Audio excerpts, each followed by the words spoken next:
kha kan lo zir to kha kan hrenga nga mi hring te abik takin gentle te sual zia kha soina sakhop maya chuan mi hring te hi Pathian ro renga tu ma hi in soi sel thei kan om lova thiam lo na nei ve kan ni thu te an soi thla zela tuna kan zir tur tak lai kan thlen ma hian hei chang som bung ni chang som pathum atanga som paruka khan dan hretu mai te chu Pathian min muin mi fel an ni lova Pathianin ka Chanchin Tha soi anga mi hring te thuruk Riso Krista manga angai to ania chon dan anga ti tu te chu mi fela chiarin anom zo kang atia dan hretu mai ni kha mi fel ni na ni lova dan anga ti tu te ro chu mi fel an ni ti aron soi Tawngtai ta phot ani eta hian kan gol tur chu dan anga ti tu te chu mi fel ani don ka Chanchin Tha soi anga mi hring te thuruk Riso Krista manga angai tua nia chuan an tia khata khana ni le dan zom fam kim te chu mi fel ni na mi fel ni apuan an ni don atina ani em ni lovin ti kha rilruwa ngai to in lo dare ure ula chu san chan fel te pokan tumani ti chuan kan zirlai tur hi chang som pasare tanga som ni pakwa hi Thupui kan vua ve du dana chuan alang maya ni na chu asot lo antilona ni alang maya ni na chu asot lo rom kwa khan zudate anom vea chu da chuan polan ale khathon bung khatna gentle te sual zia an soi tak taka Pathian point a hoi sanani an du om turin an du hur phalinati a hoi sanani thu te kha an ziak chho top maya zuda te chuan chu an amen khopang gentle te sualna an soi tak khan chuan ania lom an lo tinge yang amai ro chu zuda te kha aron beive tani pola hian nima sela nang zuda mingpu inisia anti ta kau maya dan chu irin chana anti chawa zuda ho ka zuda pui te ho ka aron engtinge kan tiang aron chwa chal kan ti don nge niang ang ngelang an takhan an fel lo zia kha aron por ve don tani chuan dan an nei thu kha an khila dan an neia zuda te chuan ma se chu anin chuan pha hle ani heta poti kha irin chana Pathian I chuana ma Pathian dik kan biani ti kha an chuang em mai ni an ni po la chuan a bei ta thau mai mi hring sual na tlu to te vek an ni ve tho wangin sual na chuan a fan ve thova dan an nei awang ringotin an thabik chuang lo ti chu chiang takin aron khil chho ta zel don ani dan pe kan ni awangin van ne na sang tak an neia an van nei nge mai ma se van nei na ringot ni lovin mo phurna sang tak an nei telani ti kha an hreturani zuda te chuan chu tianga dan neia van nei na nei si an mo phurna len chuak si lo chu dan nei lo misual te ang tho an ni ti thil chian aduani tulai keni din huna chuan hei hi engtin nge kan lo la kam ubiak te anan sei zoi ang khan Christian chung kwa a lo piangin Christian angin kan lo om chho ve ringot mai te hi athat na lai dam takom Christian lo piang te ai chon van nei na ro pui takan dong ring tu ni na ko ale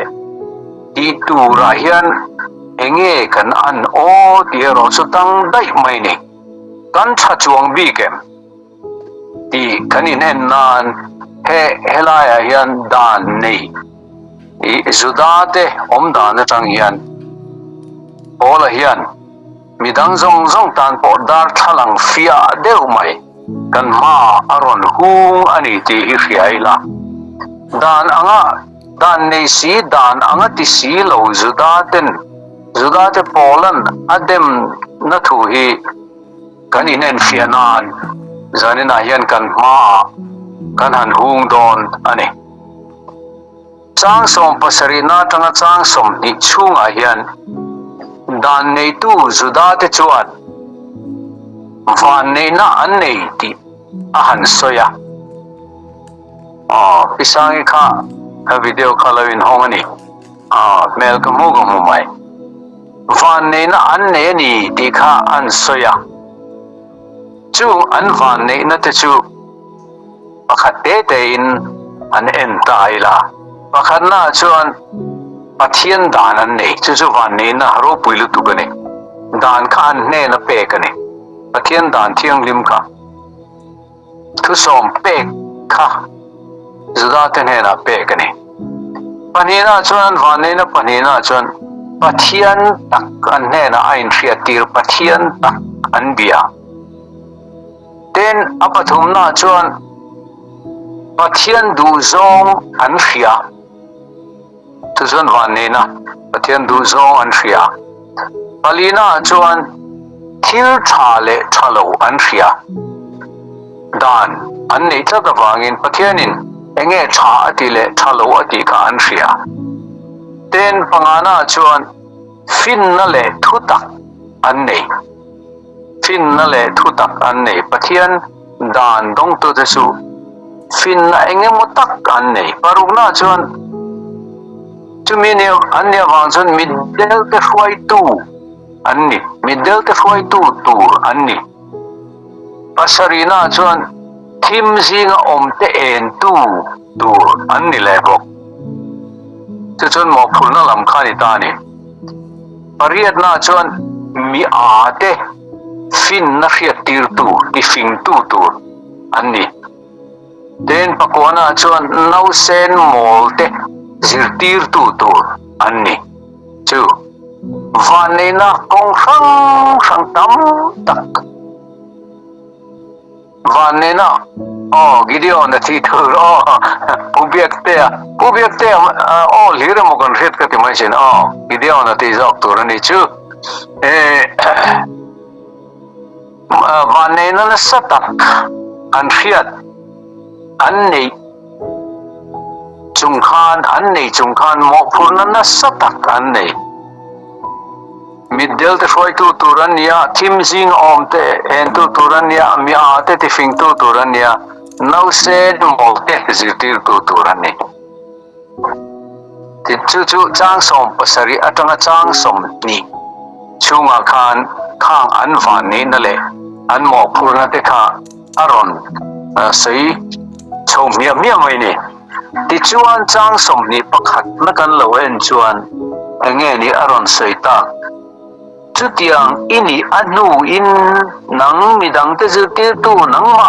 in zirtir lo mo zona ngena saya midang te zirtir tu ni tu si mani po in zirtir lo ani hi ti na tlukania ate na chu kan han sei ta bung ni chang som pathuma tanga som paru dan hria ri no thi mi fel ni na ni lo mi fel ni na chu dan zom mani Yeron say to ka ania dan hetu ni wote atok lo dan zom tu ti tu ni kha angaya dan anganung te chau chu dana te na tangin mi fel ni tur an ni ti alo sai zo to ni elai point te hi apoi mo khop mai dan hriat ringot hi mi fel ni na ni lawa dan zom hi mi fel ni na chu ani ti chu khriat na naran common sense ani dan hete wila zom sila wila mi fel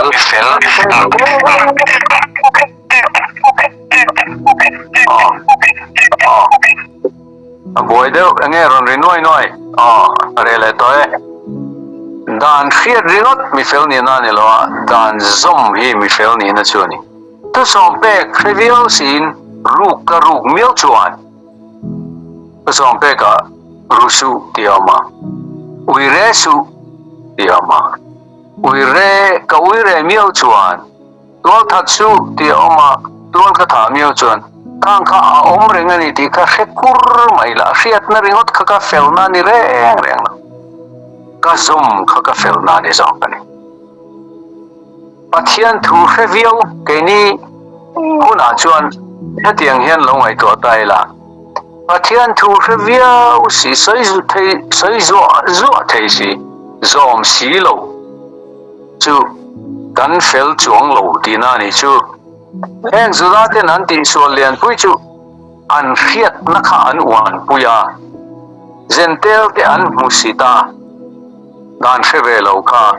zudami an ni kha an chuanga zentel an musita pol ero chuan zudami ini chuan zuda takin angin om ta che chimyom je chu dan zo min om ta che atina ni zudami ni ringota dani zom silo chuan i zudami ni na kha enge asot na engti namani chong atina ni keni kan lo ngai to ve na tan chun Christian kan ni kan tia kan nun a Christian em ikhani yang ngan takin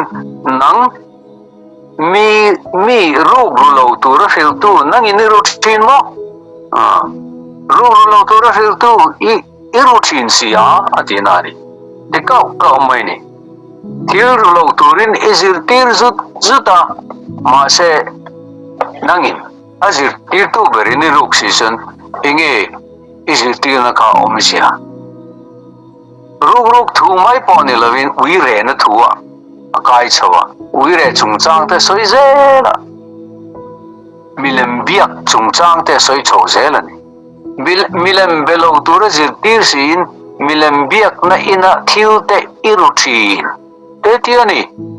hi khetiam arde ome milem belo tur zir tir sin milem biak na ina thil te irutin hi engtinge ni kan fil fiango hetiang hian angai tua thea milem biak dem le sin milem biak na thil hlu te i thin atina ruk chua hial du khopin i le si thin tina lam ni angai thei ani keni chungsang a chu chu engtinge kan han manang du am na te soi chele sin mi du am te thil le sum te kan it ve tho si thinem ti kan inen fiana turani Pathian rong bol tu corruption soisel hian mi corrupt te thil pe kan du le viau si thinem ti te po min ngai tu atir the ani heng polana an soi chho akhai khom na ber tur nia lang chu dan that zia zirtir sia mani nge in dan bo chiat le ro thin hi hetiang nun in kol kal nei zuda te chu polan adem hle ani ti an fetheya nun in kol kal nun sakhat lo nun chopol arem chan chuan sual ti le du mai Pathian rong an bol le lob bok thi thu thatak taka han soi le mai thei nun hi aboi thak viau rengani pero hetianga zuda te an nun thuna wangin enge ni ahong chua kha changsom ni palia chon Pathian ming chu hetianga inom thuna wangin dan kol reng sin dan in ngai poimo lo wangin Pathian ming chu gentle te zinga ti siatin omta ani hi ati arun tha khop mai taninen fianan avan thayo Christian Lal Isua zirtina thil tha zong nei si in ring lo mi te zinga Pathian ming kan ti chathin Pathianni ti hi ngai to poimo le ni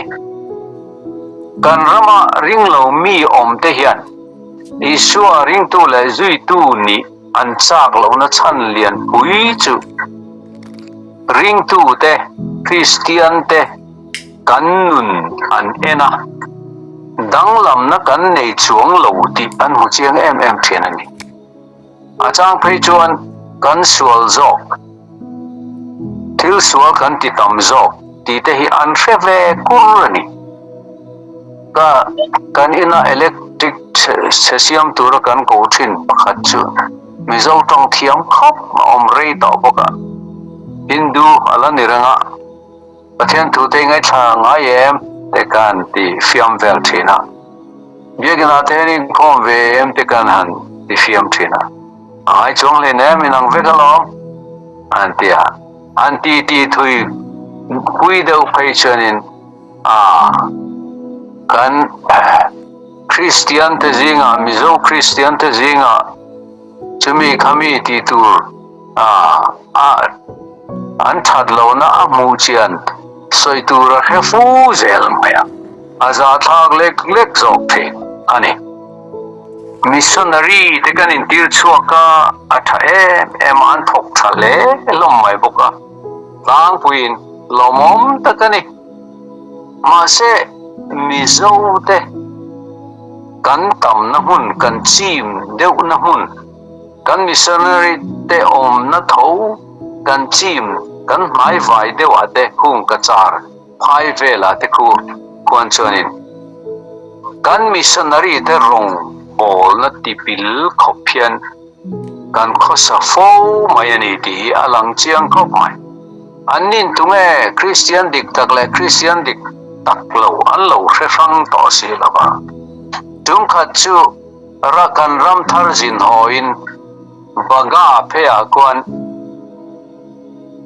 nula pakhathi alo thu der mai kong sira kan motor kan tidinga kan han bel chianga Mizo nula alo ni nge maya kan han boy som dona baga vai ho chan chiri chiri chiri han lo ti chiri te hen lo hre thiam khop mai Mizo tlangwal Mizo nula baga phei vela rui thei thil te ne na khosa chiri thin khan lo mu chiang thin viau an lo hre thiam viau mai kha lo lia ti ngai na vak po au mang lo an mani zok khan ati dan tur te khan lo hre khop mai an ngai poi mo em zudaten an ngai poi mo em sertan thua kana kai chho zela zuda ho zinga ser antan kha anin du to ringot ve an thina ni ome danin nun tha asoi dang te ngai poi mo si lovin chutianga an nung chu polan dani zom si chuan si lo chuan hi sertan kha eng ti na mani lo ti top mai ni om je chu sa khot dana serle sang zum that ringota sa ko in nun dan tha tu azir tir anga nung le si lo chu sa khomi ni na dik ani lo ti na ni sertan ngei ma se chutianga dan zom lo an ni si chuan dan lo ne na dang reng ati mi amai ni chang som ni pangana hian sertan ni ringut kha dan zom si lo cha dan lo ne nang reng chutianga sertan mi a om lain sertan lo mi dan thurwa zom thatak lo om ta se chumi chuan sertan mi dan thurwa zom thasi lo chu amusit don lom ni ron tiani ser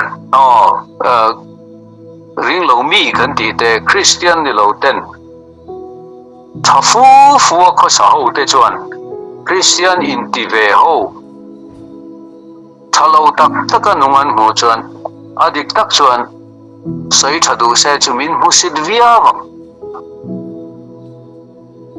ser tan lo po ni se dan azom thatchi chuan ser tan anga ngai mai tur ani don lom ni ati hialani chuta tak chuan a sei chiang ta alang maya judami ni chu judami tak ani lo ati mia mai ni chu pola thirna tang chuan thisena juda fa lo piang juda tha lo ni ri ngot ser tan lo ni ri ngot kha alang maya judami alang maya ser tan tak ani lo itak mai ni polam landan main chungri lam thatna apelo ti asoi chiang le serle sang zom urusun ringot a nundan diklo boxi chu engma ani lo japo a pholang chiang me mani alang mai ni lawa judami chu juda takani ati tinge chu sei zel kan ti chon tharau le riru lama judami a om the ni chu tunlain judami ni chak tak te po ganama pem ta hil te po gan ani nia thisen a thalama han juda thisen te po gan lokai te po ani mana chung te chu kan sei pha po ani chia lawa ma se tir ko po la hian judami ni ringot thi Pathian du zong mi ni na ni ringot lo ti hela hana soi chiang khop ser tan tak ati chu ril ru lama tam tan nani ati ser tan tak chu ril ru lama tan nani hei chang som ni pakwana hen ser tan tak chu ril ru lama tan ani le khathu maya ni lovin tharawa ani ati chu mole le khathu mai ser tan ani ti certificate nei mai ni lovin tharawa ani titlat mai pola chuan alanga judami sertan ni chuan mi hring fak po lo viau thinang chu manin hamjinga chuan ma se tharau lama sertan ro chuan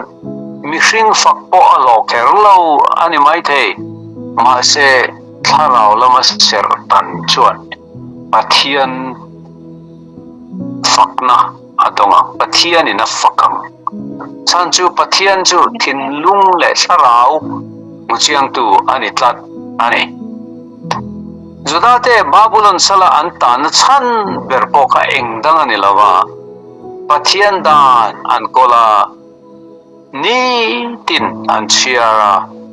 temple an neia anin thoi tuka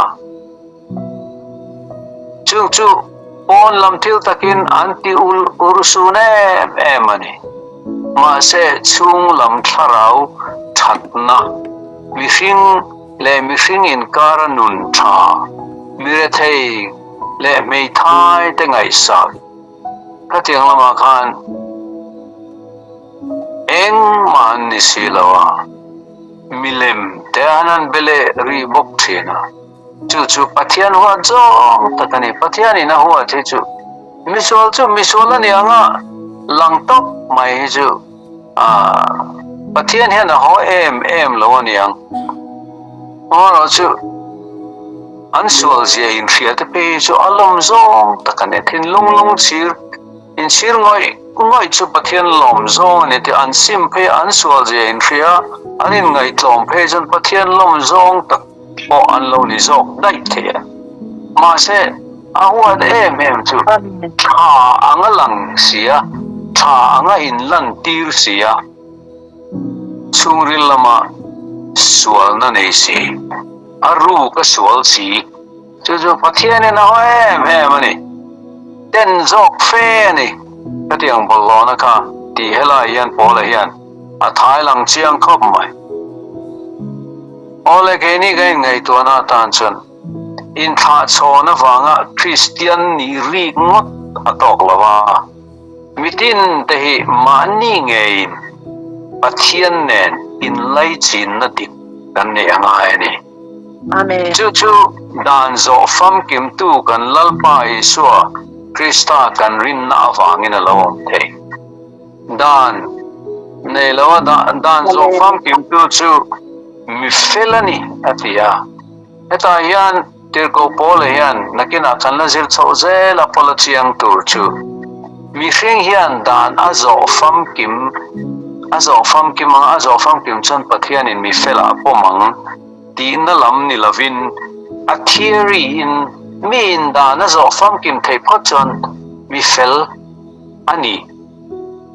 di kha chu nial rual ani lo ma se chu mi hring in kan thei lo ti a hria ma ni fel na dan ma ni du tok le ka Pathian thu zom tu ni lova Pathian in kan fel na ditura fapa min pek Lal Isua rin na azom tu khan Pathian fel na dan chu Lal Isua Pathian dan thiang limina phu chu alo Zofa kim to awangin Lal Isua fel na chu kan fel na Pathian in pa Pathian apom ta ka wanga fel na kha dirko pol hian aron sei chok donani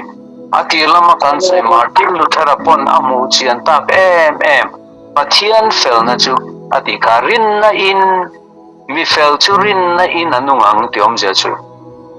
mi fel ni na chu rin na hi ani tina thukani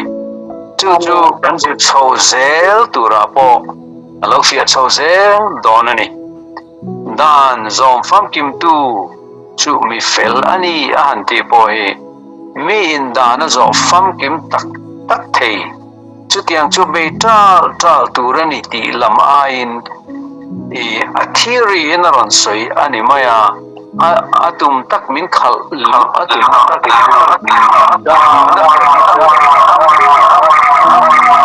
da na fel na chu tu ma takin amu thei lova chu mi dan Zofa kim na chu dan len chok tu mi fel fam kim Pathian fapa Lal Isua Krista rin na ero chuan Pathian ma mi felin ganding thei ani ti kha alaron sei ze donani dan Zofa kim tu fel na dong tu le nei tu ni na anchang thei ti hi kanjir chauzel don ani hela hian zanina kanjir chunga poimo ber mai chu zuda te ti sual na dan kol tu an ni na le dan nei tu an ni na adan ina aphu zom tum na lamain in ti thei nan ma in chuan nan in da san nan manga gentle te an musita ma se fel na Pathian ma fel na chu eng ma an nei chuang se lo chu pon lang maya pon lama zudami ni ringot sertan ni ringot asot lo sia chung ril lama tharau lama rilru lama sertan ni zudami ni pon lo sia aron soilang ani alang maya aming maya Christian nominal Christian ni yan Christian te chantu ring tu te chantu Pathian na buat sai Lal Isua Krista mi te ta na buat sai chang chuang lovin a om thei don ti na ni Lal Isua Krista a Pathian fel na rin na a zom tu kan ni si lo chuan ti kha kan hriat poimo ni chu zanina kan zirlai chu hani ber maye lalpan kan zir lai te kan han soi tak te malmin som sakro se amen aduna malin kanin tin leanga duna yan kan lalpa Yesu Krista khoi na te pa Pathian mangai na le charau tiang limpo na le zirtir na chu kan zanena lom zel rose amen amen Hallelujah. Amen. avan